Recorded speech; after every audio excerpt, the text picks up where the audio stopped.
नाही, माझा कधी संबंध आला नाही डायरेक्ट. मी विनंती करतो आमचे महासचिव वाघमारे साहेब यांना की ते प्राध्यापक पुरुषोत्तमजी पाटील सर यांचं चालू आहे. हो हो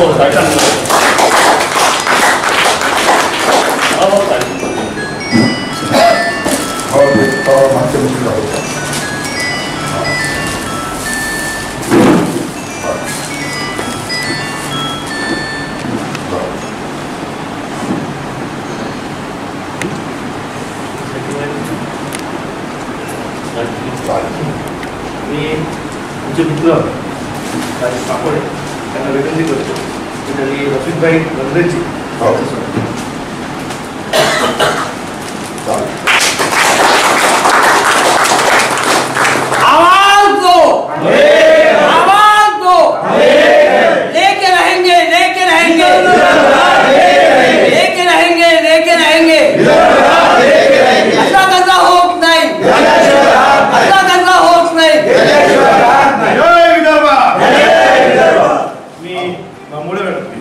यांना विनंती करतो की किशोरभाऊ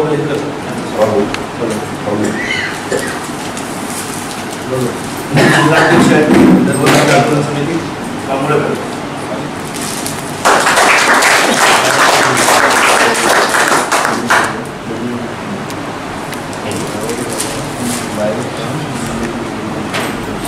या स्वागत समारंभानंतर लगेच आम्ही कार्यक्रमास सुरुवात करतो. मी विनंती करतो किशोरभाऊ दरेकर यांना की आजच्या या कार्यक्रमाचा प्रास्ताविक जिल्हाध्यक्ष विदर्भ राज्य आंदोलन समिती उपस्थित मंचावर पाहुणे आणि माझे विदर्भवादी बंधू आणि भगिनी, आज या ठिकाणी आपण संबोधन आंदोलनाबाबत जी रूपरेषा आहे ते रूपरेषा ऐकून घेण्यासाठी इथे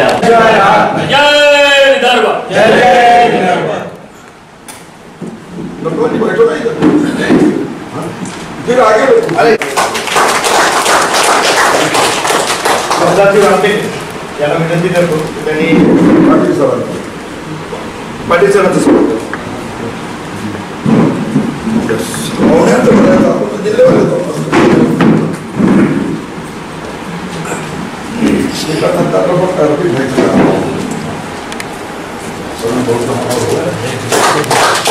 अरुण भाऊ आपल्या सगळ्यांच्या ठिकाणी रफिकभाई वगैरेचे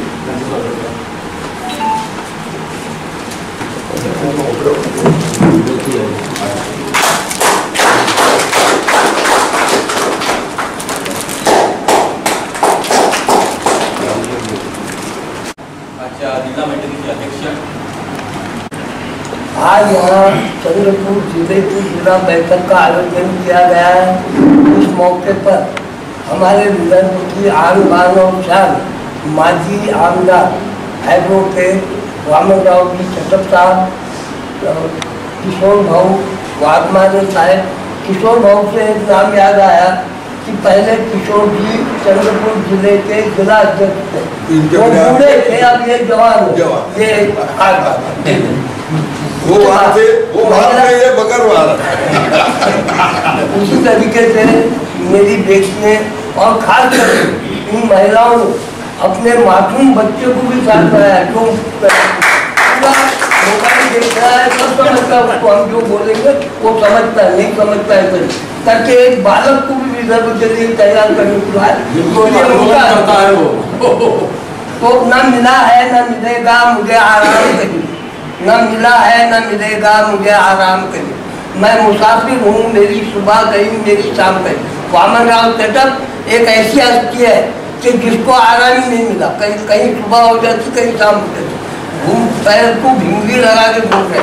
और एक ऐसा माजी आमदार जिसकी पेंशन 70,000 रुपये महीना है, वो विदर्भ तेरे नाम कर रहे हैं, ये एक और भी गौरव की बात। तो अब कहने का मतलब ये है कि आज जो हम विदर्भ के आंदोलन के बारे में और 19 दिसंबर को विधिमंडल का अधिवेशन नागपुर में होने जा रहा है और इस अधिवेशन में हमारी जनसंख्या, विदर्भवासियों की जनसंख्या ज्यादा की तादाद में दिखे, इसके लिए आप लोगों को अनुरोध करने के लिए वामन राव जी चटप साहब भी आए हुए। विदर्भ का मामला बहुत हो गया, विदर्भ का मामला 10 साल से चल रहा है, अब इसकी कथा बार बार सुनाने की जरूरत नहीं है। अब सिर्फ यही कहना है कि विदर्भ के लिए अगर जागना है तो युवाओं को जागना पड़ेगा, विदर्भ के लिए अगर जागना है तो हम लोगों को जागना पड़ेगा। विदर्भ के कई आंदोलन हुए, वामन राव जी चटप ने बाकायदा घोषणा की है कि 2023 का आएगा तो विदर्भ की लड़ाई आर पार की जाएगी। तो मैं वामन राव जी चटप को अनुरोध करना चाहता हूँ कि वामन राव चटप ने परसों 10 तारीख को हमारे यहाँ जो बयान दिया, उस बयान को मैं उन्हें याद दिलाना चाहता हूँ। घर में बीमार मरने से अच्छा रण में मरना अच्छा है। और मैं ये चाहता हूँ कि आज विदर्भ का मामला जो हम चला रहे हैं उसके पीछे राजनीति आ रही है, इच्छा शक्ति काम नहीं कर रही है। और भारतीय घटना के अनुसार कोई भी नवा राज्य निर्माण करने का अधिकार केंद्र सरकार को होता है, सेंट्रल गवर्नमेंट को होता है। और हमने सेंट्रल गवर्नमेंट को दिल्ली जाकर 3 बार जगाया, मगर वो जागने को तैयार नहीं है। और हमारे साथ एक बड़ा ये किया जा रहा है, भेदभाव किया जा रहा है। आप देखें चाहे अरुणाचल, उत्तराखंड बना, झारखंड बना, छत्तीसगढ़ बना, उन छत्तीसगढ़ वालों ने कोई छत्तीसगढ़ नहीं मांगा था, झारखंड वालों ने कोई झारखंड नहीं मांगा था, उत्तराखंड वालों ने कोई उत्तराखंड की मांग नहीं की थी। उनको थाली में परोस के वो प्रदेश किए गए। और विदर्भ के लिए 160 बरस से जो आंदोलन चल रहा है उसके लिए हमको 0/0 मिल रहा है। तो कहने का मतलब ये है कि सिर्फ एक ही आंदोलन हुआ जिसको कहेंगे हम तेलंगाना का आंदोलन। तेलंगाना के आंदोलन के अंदर 112 लोग हुतात्मा हुए और उन्होंने तेलंगाना दिया।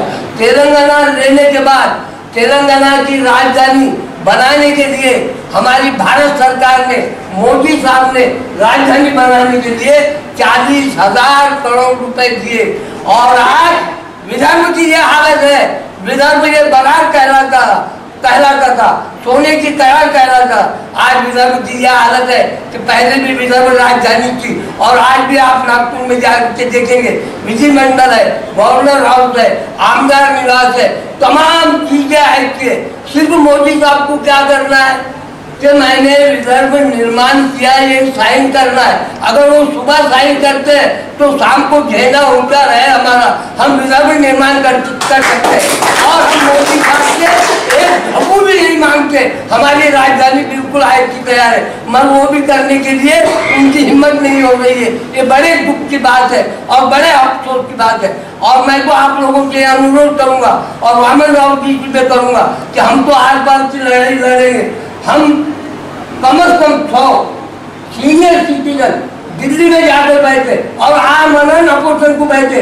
जैसा आपने कहा था कि घर में बीमार मरने के बजाय रण में बैठना है, तो रण में बैठने को मैं तैयार हूँ। अब 100 लोग जाएंगे और दिल्ली में बैठ के मोदी पूरे करेंगे कि भाई आप फिर नहीं तो हम आत्महत्या कर लेंगे या अपोषण करेंगे। तो कहने का मतलब यह है कि ये सब कुछ चल रहा है। और आज मैं आप लोगों को यह अनुरोध करना चाहूँगा कि विदर्भ बने या न बने, मगर मैं वामन राव जी की वजह से हूँ कि वामन राव जी की शक्ति कितनी महान है, सहन शक्ति है कि आज वो अगर 5 लोग रहे तो भी विदर्भ के बारे में वही पोस्टिंग थी, और अगर 5,000 भी रहे तो वही पोस्टिंग थी। उनका स्टेमिना इतना जोरदार है कि उनका जितना गर्व किया जाए उतना कम है। और इस वक्त मैं क्योंकि समय कम है और पत्रकार परिषद भी 3:30 बजे है, सिर्फ मैं आप लोगों से यह अनुरोध करूंगा कि विदर्भ मेरी जन्मभूमि है, विदर्भ मेरी जन्मभूमि है, विदर्भ मेरी कर्मभूमि है। विदर्भ धर्म निभाने के लिए हम विदर्भ राज्य आंदोलन समिति में है और रहेंगे और हम विदर्भ निर्माण करके रहेंगे। आप लोगों से यह अनुरोध है कि हर एक जिले से ज्यादा तादाद में लोग नागपुर 19 दिसंबर को जो अधिवेशन होने जा रहा है शीतकालीन, उसमें हजारों की तादाद में रहकर अपनी उपस्थिति बदलाए। हम कोई संतरी मंत्री को कोई निवेदन देने वाले नहीं है, हम हमारी ताकत बताने वाले हैं कि हम 10,000 लोग आज विधिमंडल पर आए और सिर्फ एक ही मांग है कि विधान अलग चाहिए। धन्यवाद। जय हिंद, जय लेके रहेंगे, लेके रहेंगे। धन्यवाद। अत्यंत पोटतिडकीने आणि जोशील विदर्भासाठी मरण्यासाठी तयार। धन्यवाद गणेशजी। त्यानंतर प्राध्यापक विश्वजित पाटील सर यांना विनंती आहे की त्यांनी आजच्या या बैठकीला उपस्थित असणारे आणि या कार्यक्रमाचेही अध्यक्ष ॲडव्होकेट वामनरावजी चटप साहेब,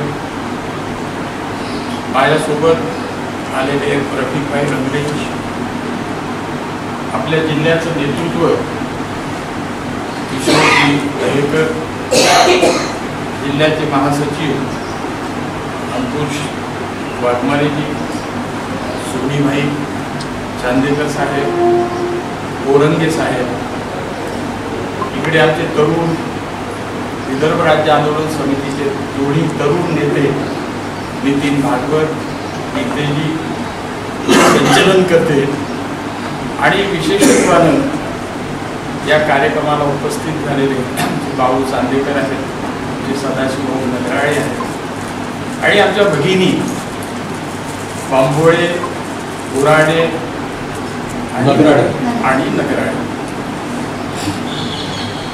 ज्या ज्या आंदोलनामध्ये तरुणांचा सहभाग असतो, महिलांचा सहभाग असतो, ते आंदोलन कधीही अपयशी होत नाही।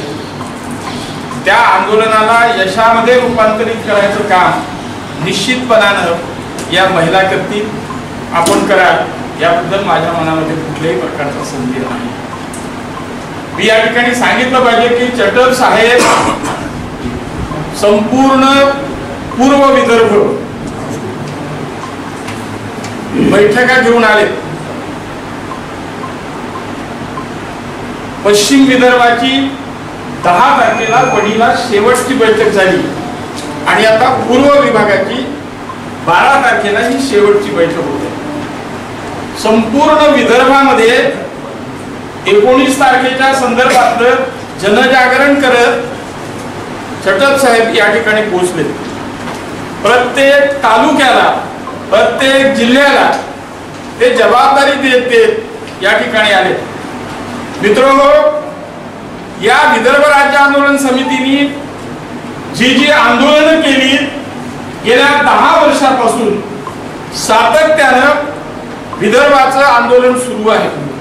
या आंदोलनाचं नेतृत्व ॲडव्होकेट वामनराव चटप साहेब करत आहेत आणि मी एका गोष्टीचा उल्लेख केला पाहिजे की विदर्भाची 117 वर्षापूर्वीची ही मागणी 117 वर्षानंतरही पूर्ण होत नाही।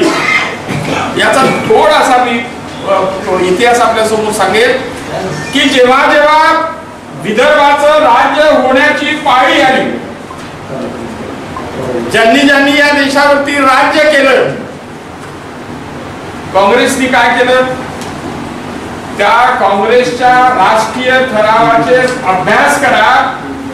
जवळजवळ अनेक राष्ट्रीय अधिवेशनामध्ये काँग्रेसची विदर्भासहित छोट्या राज्याची मागणी आम्हाला मान्य आहे, नवे विदर्भाचं राज्य देऊ यासाठी दार कमिशन असेल, त्याच्यानंतर वेगवेगळे कमिशन, फजल अलीचं कमिशन असेल, जेव्हीपी कमिटी असेल, या वेगवेगळ्या समित्यांनी विदर्भाचं राज्य झालं पाहिजे अशा प्रकारची मागणी केली। अहो, काल परवापर्यंत जेव्हा तेलंगणाचं राज्य झालं तेव्हा सुद्धा त्या पक्षाच्या सर्वा सोनिया गांधी काय म्हणाल्या होत्या माहिती आहे की जब तेलंगणा देंगे तब विदर्भ भी देंगे, अशा प्रकारची घोषणा सोनिया गांधींनी केली होती. तेलंगणा होऊनही गेलं, त्यासाठी 1200 तरुणांनी आहुती दिली. उस्मानिया विद्यापीठ या आंदोलनाचं एक अत्यंत ज्वालाग्राही स्वरूपाचं केंद्र बनलं होतं आणि तरुणांनी ठरवलं की तेलंगणा लेक के बगैर हम रुकेंगे नहीं. आणि खरं म्हणजे त्यांनी तेलंगणा मिळवलं आणि तेलंगणा मिळवल्यानंतर सोनिया गांधींचे शब्द हवेत विरले आणि आम्हाला मात्र पानं पुसली. विदर्भाच्या मागणीला पानं पुसल्या गेली. दुसरी बाजू भाजपाच्या संदर्भात आहे. या भाजपाने सुद्धा काय केलं की भाजपाने भुवनेश्वरच्या राष्ट्रीय कार्यकारिणीच्या ठरावामध्ये 1997 ला स्पष्ट ठराव आहे की आमचे रफिकभाई बरेच दिवस त्याच्यात होते. जेव्हा त्यांना वस्तुस्थिती कळली तेव्हा त्यांनी सोडलं आणि ते नेहमी म्हणायचे रघुकुल रीती काय प्राण जाय पर वचन न जाय असं म्हणणारी भाजप 97चा राष्ट्रीय कार्यकारिणीतला ठराव असतानाही मात्र अजूनपर्यंत विदर्भाच्या निर्मितीच्या संदर्भातला फरक काढायचा. या जिल्ह्याचा मुख्यमंत्री असणारे मुनगंटीवार, या राज्य विदर्भाचं नेतृत्व असणारे आणि राज्याचे मुख्यमंत्री असणारे, सध्या उपमुख्यमंत्री असणारे देवेंद्र फडणवीस असतील, या सगळ्यांनी आमगाव ते खामगाव कशासाठी दिंडी काढली होती आहे आपल्याला माहिती. आपल्याला माहितीसाठी सांगतो, या दोघांनी, पण ते मुनगंटीवार साहेब असतील किंवा फडणवीस साहेब असतील, यांनी विदर्भाच्या वेगळ्या राज्याच्या निर्मितीसाठी आमगाव ते खामगाव अशा प्रकारची दिंडी काढली. आणि फडणवीस तर त्याच्याही पुढे जाऊन मला म्हणाले कि जब तक विदर्भ नहीं होगा तब तक शादी नहीं करूंगा. शादी भी झाली आणि मुलगी झाली, बच्ची. म्हणजे अशा प्रकारचा विश्वासघात करणारे दोघेही आहेत. भाजपही विश्वासघातकी आहे आणि काँग्रेस तर आहेच आहे. तेव्हा या दोघांनीही विदर्भ राज्य आंदोलन विदर्भाच्या निर्मितीच्या संदर्भातले खोडे घातलेले आहेत. आणि म्हणून 117 वर्षापासून जेव्हा जेव्हा विदर्भाच्या निर्मितीचा प्रश्न ऐरणीवर आला तेव्हा तेव्हा नेतृत्व करणाऱ्या माणसांनी कुठेतरी पळवाट काढली आणि मग विदर्भाचा प्रश्न लोंबकळत राहिला.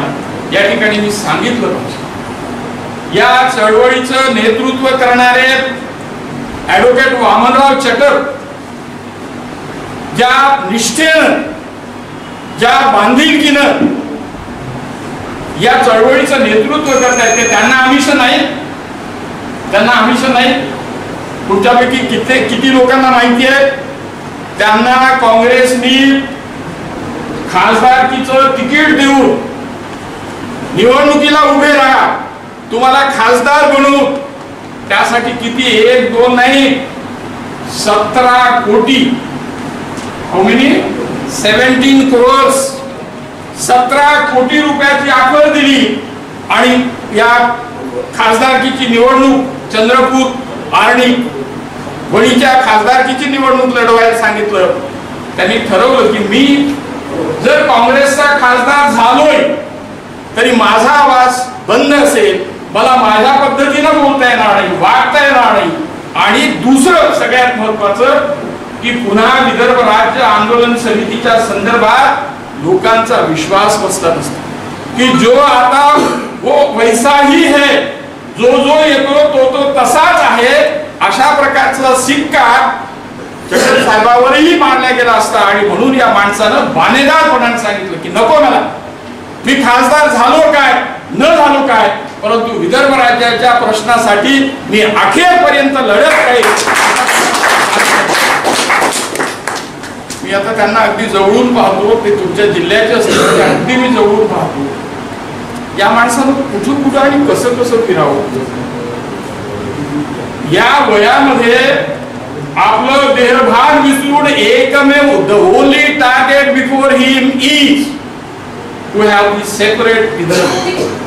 विदर्भाचं स्वतंत्र राज्य निर्माण झालं पाहिजे या एकमेव स्वप्नपूर्तीसाठी हा माणूस सातत्यानं विदर्भातल्या गावात कुशीमध्ये जातोय आणि या विदर्भातल्या माणसाला जागवण्याचं काम करतोय. आम्ही मला गोंडपिंपरीच्या संदर्भात सांगितलं पाहिजे. मी त्या चटप साहेबांसोबत मी गोंडपिंपरीच्या कॉलेजला आलो.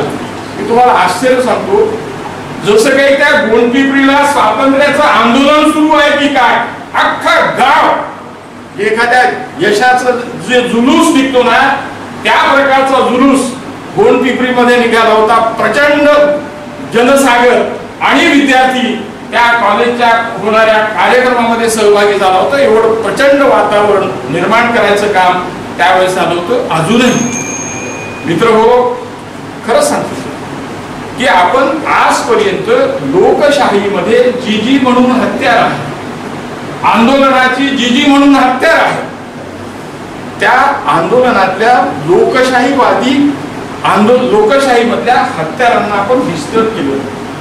आपण रस्ते रोखले, आपण रेल्वे रोखले, आपण गावबंदी केली.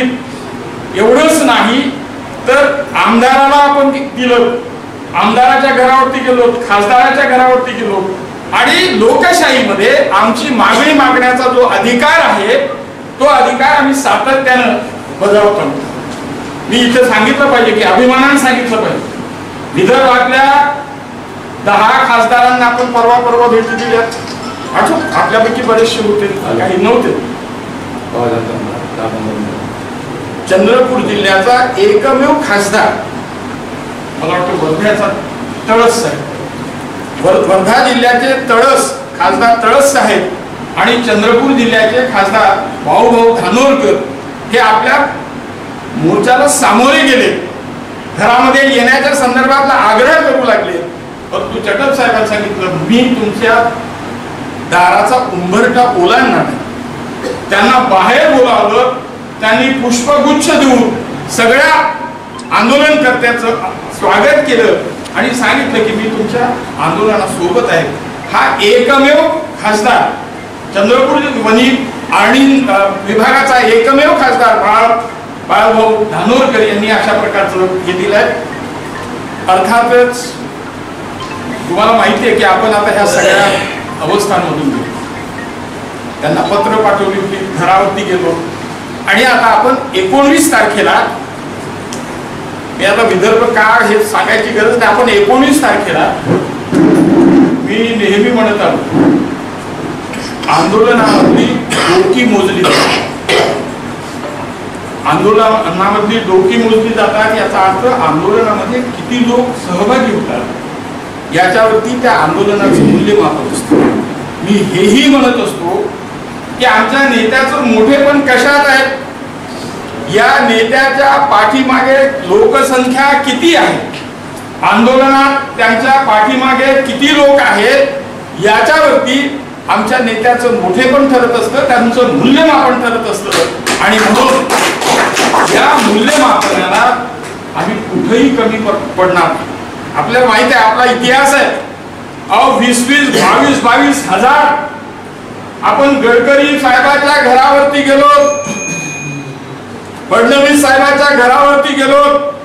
आपला इतिहास आहे, या चळवळीचा इतिहास आहे की या चळवळीच्या निमित्तानं जी आंदोलनं झाली, इकडच्या आदिवासी भगिनींचा आमचा तो नृत्य, जे हजर होते त्यांना माहिती आहे की आदिवासी भगिनींनी त्या मोर्चामध्ये जे नृत्य केलं सगळ्यांच्या आकर्षणाचा तो केंद्रबिंदू ठरला होता. अशी आंदोलन असा आपल्या आंदोलनाचा इतिहास आहे. आणि म्हणून 19 तारखेला जेवढ्या जास्त संख्येनं, मला विश्वास 3:30ला प्रेस आहे, काही नाही तुम्ही पूर्ण बोला, मी 5 मिनिटात काही नाही. तेव्हा 19 तारखेच्या आंदोलनामध्ये मला आनंद झाला की प्रत्येकाने आपापली जबाबदारी स्वीकारली. मी तुम्हाला गंमत म्हणून सांगत नाही, आमचा एकच तालुका, ओन्ली सिंगल तालुका वणी, किती लोक यावे? मारेगाव वडी जरी आमचे लहान लहान तालुके पण मोठी जबाबदारी वडी तालुक्याने घेतली. किती लोक यावे? 25 गाड्या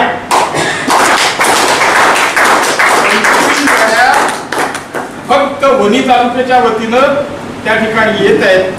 कालच त्यांना अभिवचन दिलं. आपण जसं अभिवचन दिलं की मी 1 गाडी आणेल, मी 2 गाड्या आणेल, मी 5 गाड्या आणेल, आमच्या भगिनींच्या 2 गाड्या असणार आहेत. अशा प्रकारचं 25 गाड्या या छोट्या छोट्या तालुक्याच्या निमित्तानं जर येत असेल तर निश्चित आपलं टार्गेट किती आहे? मग टार्गेट क्रॉस होऊ नये का? टार्गेट आपलं 10,000चं आहे, मग तेवढंच जायचं का?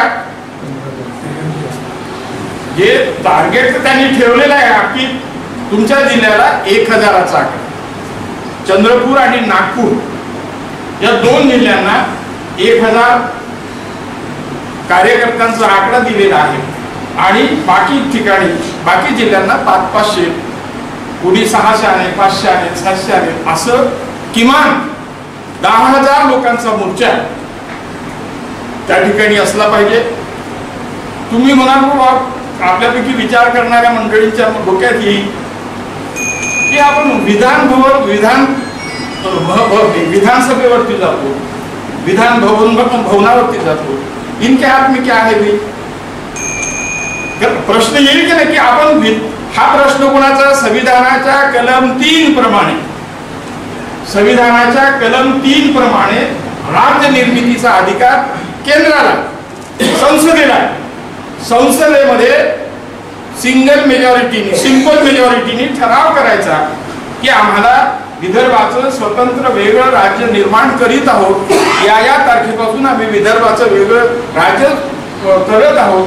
अशा प्रकारचा सिंपल मेजॉरिटीने ठराव घ्यायचा आणि त्याच्यावर राष्ट्रपतींनी स्वाक्षरी करायची आणि राज्य निर्माण करायचं. हे सगळं असताना, हे राज्य निर्मितीचे सारे अधिकार केंद्राला असताना आपण जातो कशाला?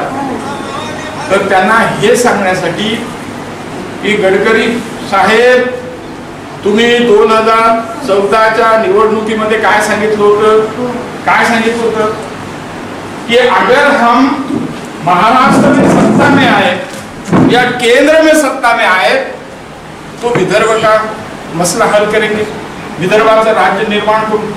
14ला सांगितलं. त्याच्यापूर्वी मी सांगितल्याप्रमाणे आमच्या या शहराचे मंत्री, जिल्ह्याचे मंत्री, पालकमंत्री मुनगंटीवार साहेबांनी सांगितलं, माजी मुख्यमंत्री आणि आजी उपमुख्यमंत्र्यांनी सांगितलं.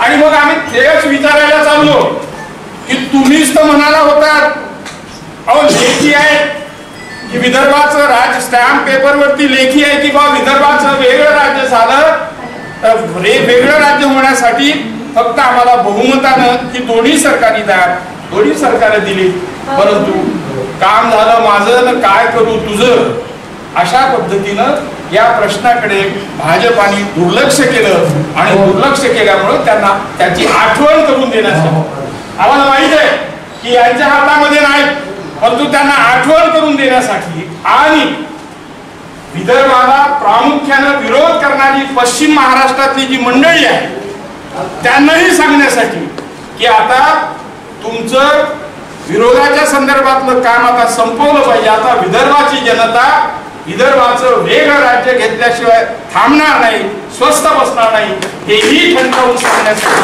आपल्याला 19 तारखेला.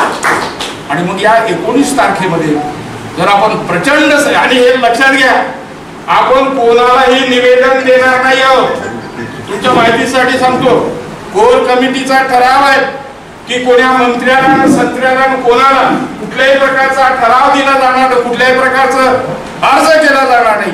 फक्त आपण जनशक्ती रस्त्यावर विदर्भाला मानणारी, विदर्भाचं वेगळं राज्य निर्माण झालं पाहिजे यासाठी विदर्भातली जनता रस्त्यावरती येऊन आपला आक्रोश, आपला हल्लाबोल करत आहेत हे दर्शवण्यासाठी आपण जास्तीत जास्त संख्येनं त्या ठिकाणी व्हायचं आहे.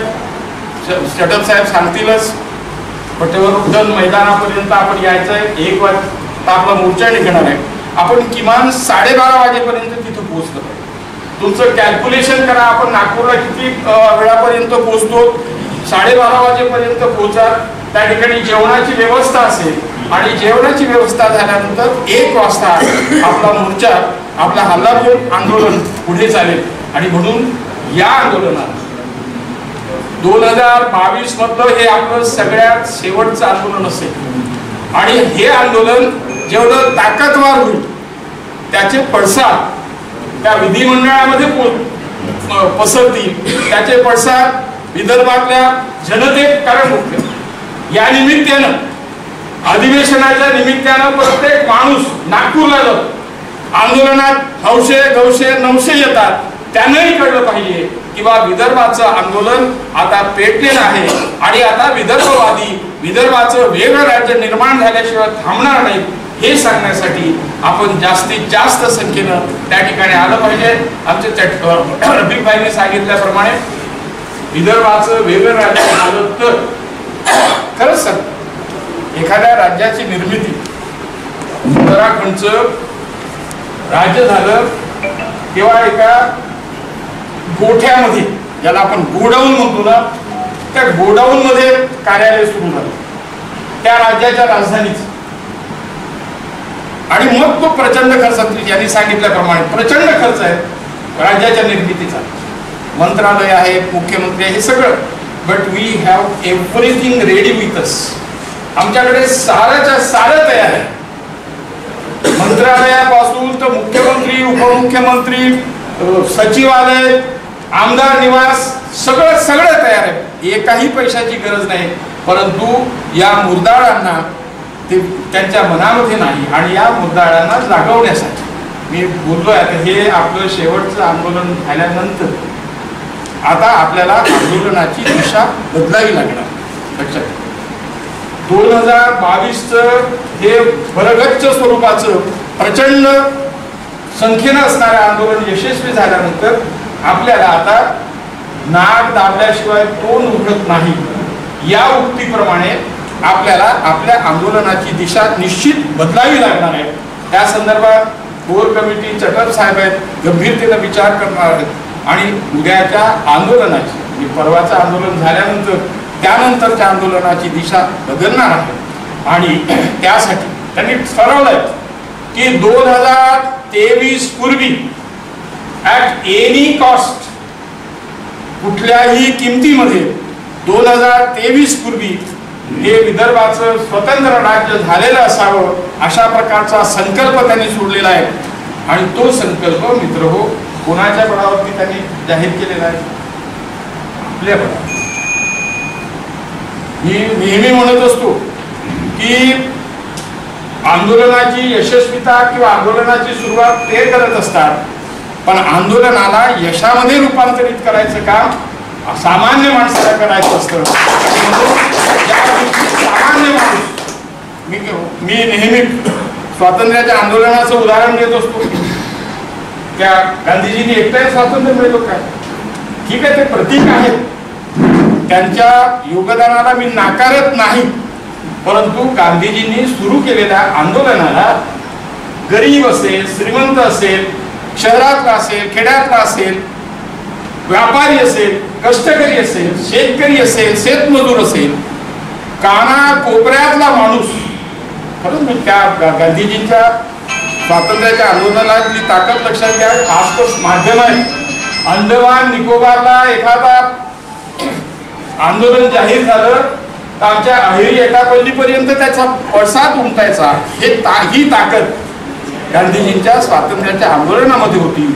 आणि म्हणून मग ते 1942ला मोठ्या ताकदीनं साहेब म्हणतात की 2023च्या पूर्वी मी विदर्भाचं वेगळं राज्य केल्याशिवाय राहणार नाही. गांधीजी जसे 42ला म्हणाले होते की चले जाओ, तसं त्यांनी अल्टिमेटम दिला आहे की काँग्रेसवाल्यांनो, राष्ट्रवादीवाल्यांनो किंवा जे म्हणून विरोधक आहेत त्या सर्व विरोधकांना त्यांनी आव्हान केलेलं आहे, आव्हान दिलेलं आहे की 2023 पूर्वी विदर्भाचं वेगळं राज्य झाल्याशिवाय राहणार नाही. आणि त्यासाठी आपण सैनिक म्हणून सज्ज असलं पाहिजे. ही लढाई आता अंतिम टप्प्यामध्ये आलेली.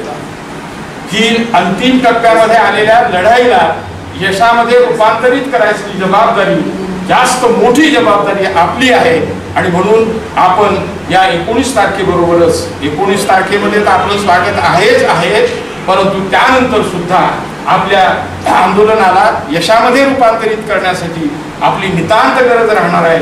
आपण म्हणतो ना 5-5-5 10-10, आपण शेजाऱ्याला लढलं तरी 5 माणसं तयार होऊ शकतात. हे खरं आहे की आपल्या आंदोलनातला सगळ्यात मोठा अडसर जर कुठला असेल आर्थिकतेच आहे. आणि साहेब कशा पद्धतीने करतात त्यांचं तेच जाणून 70,000 काही हे सगळं होत नाही हे तुमच्या लक्षात आलं पाहिजे की 70,000 ते म्हणतात की सरकारनं दिलेलं काम, दिलेला पैसा, दिलेलं हे सगळं मी त्यासाठी वापरतो, तेवढ्यानेही ते भागणारं काम नाही.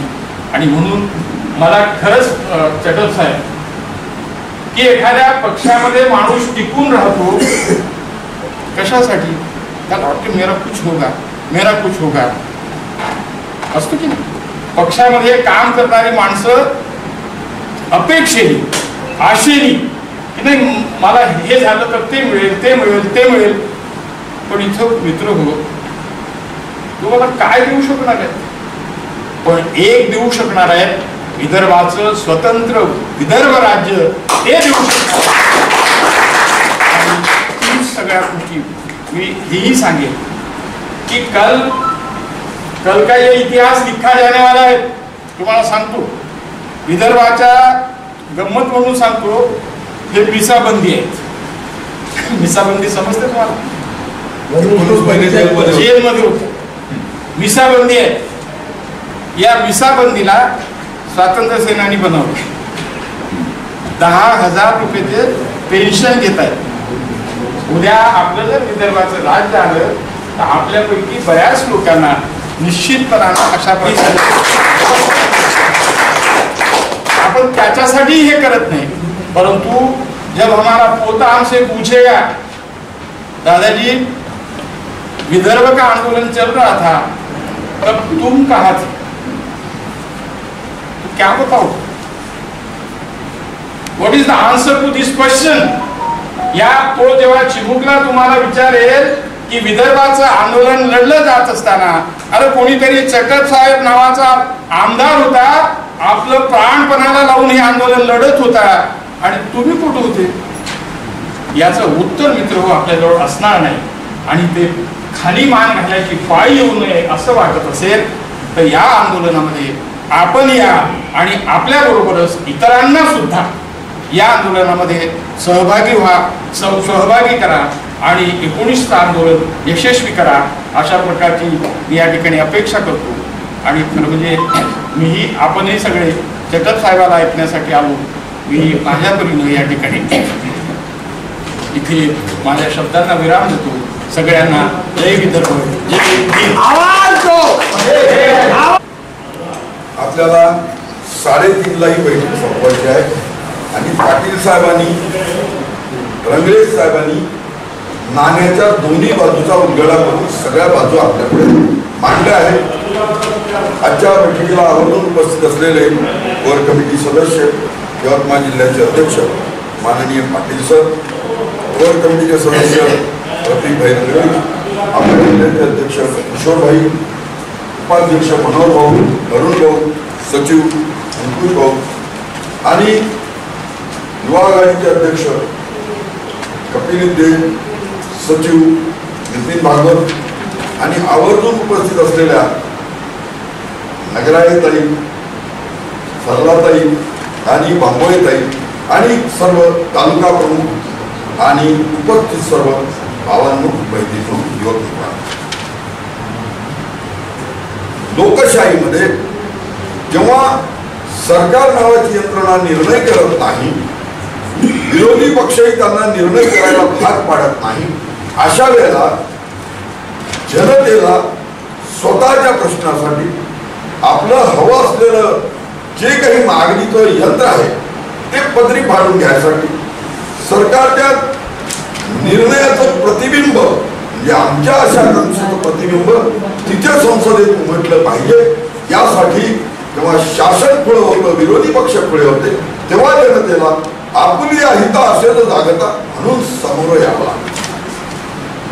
आपल्याजवळ वेळ आहे 19 तारखेपर्यंत. आपले 10 वर्ष 31 डिसेंबरला पूर्ण होते आणि आपण निर्णय केला कोर कमिटीने की 11व्या वर्षात हे आंदोलन कायमचं संपवून टाकायचं. सरांनी तुम्हाला थोडी पुसट कल्पना दिली की आता पुढे आपल्या आंदोलनाचं स्वरूप बदलणार.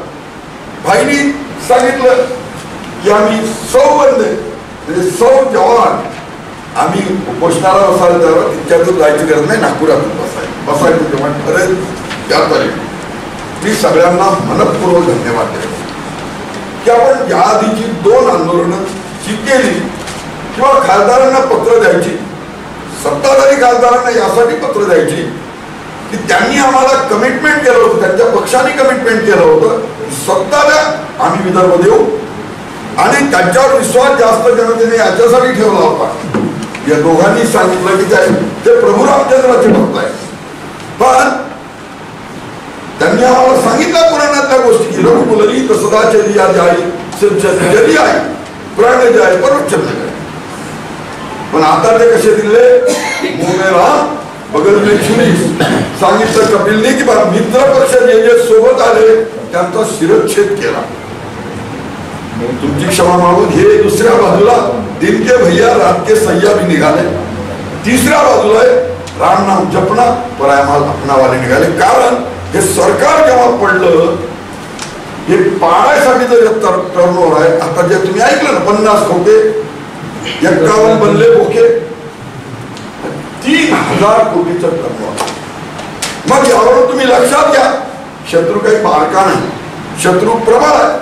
आणि आपली अवस्था अशी आहे, आजपर्यंत 10 वर्ष आपण गांधीजींनी स्वातंत्र्याच्या लढाई सांगितलं होतं चरखा चला चला केले राज्य. आम्ही स्वातंत्र्याच्या आंदोलनातली, शेतकरी चळवळीच्या आंदोलनातली सगळी आंदोलनं करून चुकलो. पण आमची आता खात्री झाली. पहिल्यांदा आम्ही पहिले बात चर्चा केली, बाद में मुलाकात से चर्चा केली, पत्रव्यवहार केला, सगळं झालं. आता आमची खात्री झाली आहे नंगे कोई खुदा डरता है, अब लात से आंदोलन की शुरुआत करने का समय आ गया.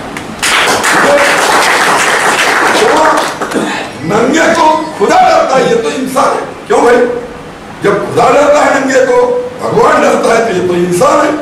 और आणि आपण तर सगळे नक्षलवादी जिल्ह्यातले काहीच नाही.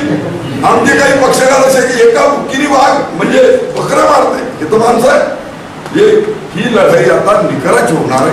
आणि विदर्भ राज्य आंदोलन समितीने निर्णय केला की करू किंवा मरू, पण 2023च्या हे आंदोलन कायमचं संपवून विदर्भ मिळवून नव्या पिढीच्या हाती देऊ. पत्रव्यवहार केला, नैसर्गिक न्यायाच्या सिद्धांताप्रमाणे संधी दिली. विरोधी पक्षांच्या खासदारांना आम्ही म्हटलं की तुमचा रोल निंदकाचे घर असावे, शेजारी असावे. सगळी संसदीय आयुध वापरून तुम्ही सरकारला विधानसभेत लोकसभेत नागडं करायला पाहिजे, ते केलं नाही. सरकारला देवाय घरणी टाय करून सरोकी पळ केलं नाही, नाक दाबून त्यांचं तोंड उघडलं नाही. म्हणून तुम्ही विदर्भातल्या जनतेच्या परीक्षेत सत्ताधारी आणि विरोधी दोघेही नापास झाले. तुम्ही त्या खुर्चीत राहायचा अधिकार गमावला आहे. म्हणून आपण त्यांना म्हटलं की महाराष्ट्रवाद्यांनो विदर्भ सोडा. देता 1 जानेवारी नंतर देता की जाता की जनतेच्या मरेपर्यंत लाथा खाता, अशा तऱ्हेची परीक्षा आपण सरांनी सांगितलं की राज्य द्यायचा अधिकार केंद्राचा आहे. आम्ही का चाललो, नागपूरच्या खासदारांनी 14च्या निवडणुकीआधी आम्हाला लिहून दिलं होतं की तुम्ही आम्हाला दिल्लीत सत्ता द्या, मी तुम्हाला विदर्भाचं राज्य देतो. तसं सुभाष बाबूंनी म्हटलं होतं तुम हमें खून दो हम तुम्हें आजादी देंगे. भगतसिंगांनी कोणाच्या वाट पाहिली नाही, त्यांनी धर्म बाजूला ठेवला. त्याला बॉम्ब टाकायचा होता असेंब्लीवर, आपली दाढी काढली, आपला फेटा सोडला, हॅड घातली, मित्राची बायको स्वतःची पत्नी म्हणून सोबत नेली आणि आपलं कार्य करून बॉम्ब टाकला. म्हणजे या युद्धात धर्म आडवाला नाही. या देशाच्या स्वातंत्र्याच्या लढाईत गोरे इंग्रज होते, ते परकीय होते, त्यांना चले जाव म्हटलं गांधींनी आणि 5 वर्षात सत्ता मिळाली. आता काम करणारे हे सगळे जे काही सत्तेत आहे ते सगळे आपलेच कुऱ्हाडीचे दांडे आहे आणि हेच कुऱ्हाडीचे दांडे गोताश काळ आहे. परवा मला एका पत्रकाराने विचारलं होतं की फडणवीस आता उपमुख्यमंत्री आहे आणि तो विदर्भाचा पुत्र आहे. मी म्हटलं विदर्भाचा पुत्र नाही, तो विदर्भाचा मलमूत्र आहे. त्यांनीच आम्हाला सगळ्यात जास्त म्हणून आम्ही जाणार, तिथे जाऊन ऐलान करणार, त्यांना सांगणार तुम्ही कबूल केलं तसं दिल्लीला जा, विदर्भात राज्य मिळवणार आहे. कारण तुमच्या खासदारांनी दिलं होतं, तो इथला आहे, दिल्लीत टग्या मंत्री आहे, तुम्ही उपमुख्यमंत्री आहे, तू तिसरा वनमंत्री आहे. आता तुम्ही राज्य मिळवून आणा. नाही आता आम्ही ऐलान करतो की तुमच्या भुजेत नाही बळत, आता विदर्भ सोडून पळ. आणि अशा तऱ्हेने आम्ही ऐलान करणार आणि तिथे गेल्यावर पुन्हा असं म्हणणार दोन्ही बाजूला कि मेरे अंदर में तुम्हारा क्या काम है, मेरे विदर्भ में तुम्हारा क्या काम है. आणि तिथे ऐलान करणार सगळे मिळून कि शुरू हुई है जंग हमारी, लड़ेंगे, जीतेंगे, कटेंगे मगर हटेंगे नहीं, लाठी खाऊ गोळी खाऊ विदर्भ राज्य मिळवून राहू. हे 2023 डिसेंबर पर्यंत विदर्भ राज्य आंदोलन समितीने जाहीर केलेलं आंदोलन आहे. ज्याला ज्याला जे करायला पाहिजे, युद्धात आणि प्रेमात सगळं क्षम्य असतं. काय ताई बरोबर आहे ना? यस. तसंच रणवीनं स्वातंत्र्य कोणा मिळाले, कारण तेव्हा गोऱ्याविरुद्ध लढलो, आता जंग लढेंगे काळो से म्हणा किंवा जंग लढेंगे चोरो से. त्यांनी कबूल केलं पण दिलं नाही आणि खात्री आहे आमची की लातो के बातों से नाही मानते. या तऱ्हेने ज्याला जे जे शक्य आहे देशाच्या स्वातंत्र्याच्या लढाईत भगत सिंग त्यांनी बॉम्ब टाकला, धर्म बाजूला ठेवला, 16-17व्या वर्षी फासावर जायचा निर्णय घेतला. सुखदेव राजगुरू सगळे फासावर गेले. चंद्रशेखर आझादींनी पुण्यात फडके बंधूंनी बॉम्ब टाकला. आणि जेव्हा भगतसिंगांना विचारलं गेलं फासावर नेताना, तेव्हा त्यांना विचारलं सरदार आपको क्या लगता है. सुखदेव गुटका होता, तो मैंने सरदार आपको क्या लगता है, अब तो अपन जा ही रहे, अब तुम्हारे हवाले कहकर. त्यांनी उत्तर असं दिलं की मुझे अंग्रेजी सल्तनत का सूरज डूबते नजर आ रहा है. आपण लक्षात घ्या, त्यानंतर चिंगारी पेटली आणि 47 साली गोऱ्यांना जावं लागलं आणि आपलं राज्य तयार झालं. आणि तशाच तऱ्हेने आम्ही लहानपणी म्हणतो 16 वर्ष धोक्यात, आता नाही 23 वर्ष धोक्यात. आणि हे आपलं डेडलाईनचं वर्ष आहे. सरांनी सांगितल्यासारखं 23 वर्षाच्या 31 डिसेंबरच्या तुमच्याजवळ 1 जानेवारी ते 31 डिसेंबर 365 दिवस आहे. आणि तिथे आपल्याला जाऊन संसदेत नाही अधिवेशनावर जाऊन सांगायचं, बोल बापू हल्ला बोल, बोल मित्रा हल्ला बोल, बोल भगिनी हल्ला बोल, बोल विदर्भवादी हल्ला बोल, विधिमंडळात हल्ला बोल. आणि आता जे जे येतील तिथे तिथे महापुरे वृक्ष जातील, तिथे लव्हाळे वाचतील. अशा तऱ्हेने ही चिंगारी आतापर्यंत अंगाराने कार्य केले. आता ज्योत हवी आणि आता ही ज्योत आपण गुरुदेव ज्योत से ज्योत जलाव म्हणून प्रत्येकाने स्वातंत्र्याच्या लढाईसाठी पारतंत्र्यात असं म्हटलं जातं की पराधीन जो नर नहीं स्वर्ग नरकता है तो, पराधीन जो नर नाही स्वर्ग नरकता है तो. हे गुलामाचं जीवन असतं. तो गुलाम काय म्हणतो, तू बैसले मानेवरी चाबू का पाठीवरी. आणि शेवटी तो गुलाम म्हणतो, ठाऊ किती रे मालका, होशी द्यायला पारखा, किंवा तुझी इच्छा का जावे दुनियावरी, म्हणजे मी करून जाऊ का.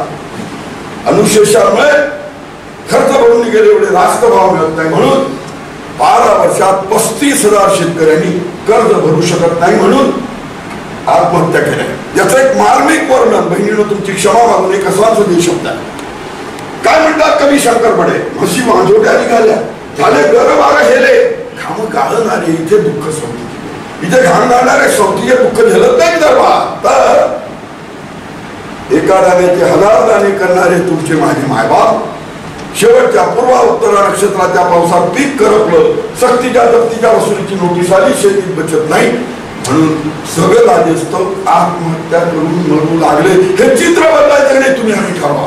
आणि ही प्रॉपर वेळ आहे, कारण शत्रू खिंडित आहे. 24ची निवडणूक आहे आणि शत्रूला खिंडीत धरून आपण 2023 सालात हे ऐलान करायचं ठरवलं आहे. स्वातंत्र्याची प्रेरणा मुळात अशी आहे की दुखी मन मेरे सुनो मेरा कहना जहा नहीं चैना ही रहना. आणि म्हणून आता आपण या स्वातंत्र्याच्या प्रेरणेसाठी आपण शेर भुका रहेगा मगर घास नाही खाएगा. या छोकराला म्हटलं अरे जाऊन झोप तू आराम कर आई मिटिंगला बसेल. ती म्हणे नाही मी आई बरोबरच आहे. स्वातंत्र्याची प्रेरणा असे भले त्याचं टीनेज आहे पण मी शेवटी जाताना एवढंच म्हणे या तरुणासाठी हे सगळं करायचं आहे. इंसाफ की डगर पे बच्चों दिखाओ चल के ये होने वाला राज ये विदर्भ राज ये राज है तुम्हारा नेता तुम्ही हो कल के.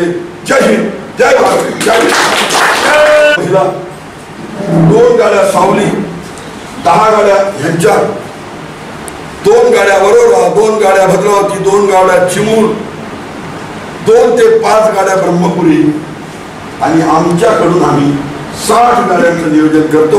60 + 70 + 10 80 + 20 असं 100 गाड्यांचं नियोजन करायचं आहे. आणि 100 गाड्या 1000 माणसं तुम्ही 10 गाड्या गावातल्या 2 महिलांच्या जर बरोबर निघाल्या आपकी 2 गाड़ियां इनके साथ निकली तो 10 2 12 2 14 होती है. सावली वाले डायरेक्ट जाएंगे वो कहीं ना कहीं अपने को मिलेंगे. ब्रह्मपुरी सावली वाले नागभीड़ में मिलकर आगे कुछ करेंगे. गोलपिपली वाले अपने साथ ही आगे चलेंगे. या तऱ्हेने आपण 100 गाड्या 1000 माणसं ऐलान करून जायचं की शुरू हुई है जंग हमारी लड़ेंगे जीतेंगे कटेंगे मगर हटेंगे नहीं. लाठी खाऊ गोळी खाऊ विदर्भ राज्य नवून राहू या ईर्षेने पुन्हा आपण सगळे नागपूरला कूच करायचं आहे. आणि त्या दिवशी निर्धार करून यायचा आहे की वर्षभरात आपल्याला हे राज्य मिळवायचं आहे. नव्या पिढीच्या हाती द्यायचं एवढं बोलतो आणि थांबतो. जय हिंद जय भारत. देशातील इतर नागरिकांप्रमाणे माणूस म्हणून सन्मानाने सुखाने व समाधानाने जगता यावे याकरिता विदर्भाचे स्वतंत्र राज्य या कलमी कार्यक्रमासाठी सर्व प्रयत्नाने झटेल. या प्रयत्नात धर्म पक्ष पंथ लिंग इत्यादी भेदाभेदांचा अडथळा येऊ देणार नाही. जय विदर्भ जय विदर्भ. आपले राज्य अभी तो ये अंगड़ाई है आपले राज्य हम सब हम सब हम सब हम सब आवाज दो आवाज दो. जय विदर्भ जय विदर्भ.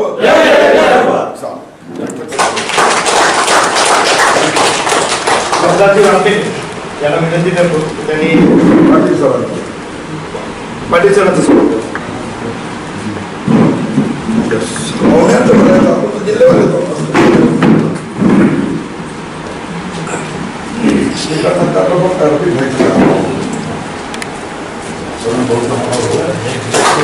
अरुण भाऊ असं आपल्या सगळ्यांची की त्यांनी रफिक भाई वगैरे